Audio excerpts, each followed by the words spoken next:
What's up, everyone? Welcome to Power Play with CJ. Someone asked me about, with the Stanley Cup Final being 3-0 firmly in the grasp of Los Angeles and a sweep possible in Game 4 tomorrow night. Could the Rangers pull some miraculous comeback and win the series?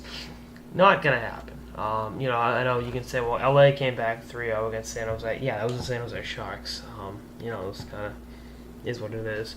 Not knocking the Rangers, but the Kings are just exponentially a better team. I mean, you look at what the Kings have been able to do all throughout the series. The first two games, they didn't hold a lead in the games, an in-game lead in either one of those games, and they're up 2-0 in Los Angeles. And then, the Rangers played a good first period. Jeff Carter hits that buzzer beater at the end of the first, and then it's a completely different. They're playing behind the rest of that.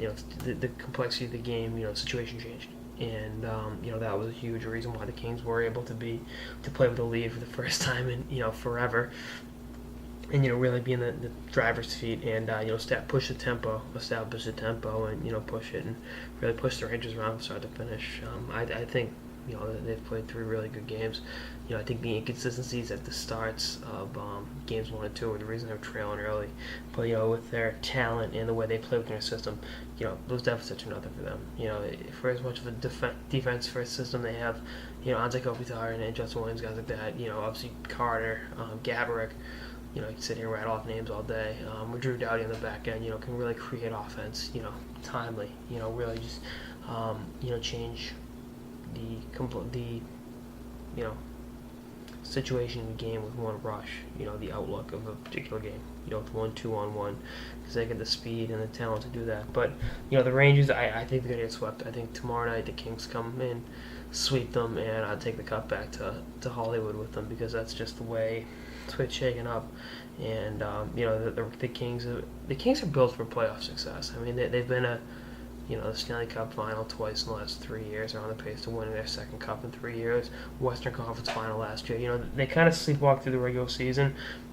And you can talk about how much of a travesty or whatever that is, but the bottom line is they know the best thing to do is conserve their energy for the playoffs, especially with the way the Kings play. They're a real physical team, and if you play the way they did, the way they do for 82 games, you'd be dead by Christmas. But they're better suited for the tempo of the playoffs. That's their bread and butter. And again, they went to the Western Conference Final last year. I mean, that's not to be discredited. I mean, they lost in 5 to a really, really good Chicago Blackhawks team. Another team that's going to be contender for a long time and knows what it takes to win in the playoffs. But I think again, and you look back on 2012. The Kings were up 3-0 over Jersey, and then the Devils won 2 games, made it somewhat respectable.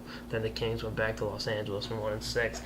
I think it's I think it'd be cool for the Kings to win at home again in Game 5, but I think that they close out in New York in Game 4, so there will be no Rangers comeback a la the LA Kings or the Flyers a few years ago, the Boston Red Sox in baseball 10 years. Jesus, now I feel old.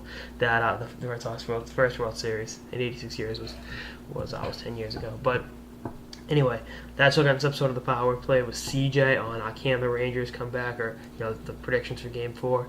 Stay tuned for more episodes throughout the final, throughout the off season, because that's starting soon, and beyond. Later, guys.